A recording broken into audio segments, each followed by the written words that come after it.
இந்த படத்துல வந்து ஜேர்னலிஸ்டா என்னுடைய கேரக்டர் இருக்குது. அறிவான் மூவி. இது வந்து நவம்பர் மாதம் ரிலீஸ் ஆகுது. இதுல வந்து எப்படின்னா, ஒரு கேர்ள்ஸுக்கு அதாவது உமனுக்கு வந்து ஒரு எடுத்துக்காட்டான ஒரு படம் தான். ஒரு என்டர்டைன்மெண்ட்ட தாண்டி வந்து ஒரு சோஷியல் விஷயம் ஒண்ணு இருக்குது. இப்ப படம் பார்த்துட்டு நீங்க வெளியில வரும்போது, நம்ம ஏன் பார்த்தோம்னு தெரியாம ஒரு ஒரு விஷயத்த வெளியில எடுத்துட்டு வர மாரி தான் இந்த படம் இருக்கும். இது கொஞ்சம் எனக்கு அந்த ஜேர்னலிஸ்ட்டா இருக்கிறபடியா கொஞ்சம் அந்த அந்த மூவில எப்படின்னா, அந்த கேரக்டரா கொஞ்சம் எனக்கு உள்வாங்கி நடிக்கலுமா இருந்துச்சு. கண்டிப்பா தியேட்டர் போய் எல்லாருமே பாருங்க. அதுவும் மீடியா கேமரா தான். இதுவுமே அப்படித்தான். ஆஹ் அது கொஞ்சம் உள் சைடாவே இருக்கு. நம்ம பப்ளிக்கு தேவையில்ல. அப்படின்னு இருக்கும்போது இது திடீர்னு ஒரு ஒரு ஆசை வந்துச்சு. சரி நம்ம நடிப்போம் அப்படின்னுட்டு.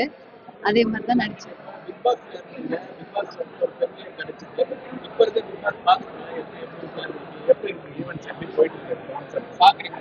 இல்ல உண்மையா நான் இப்ப பாக்குறது இல்ல. நான் எனக்கு அப்புறமே பெருசா பாக்குறது குறைவு. இப்போ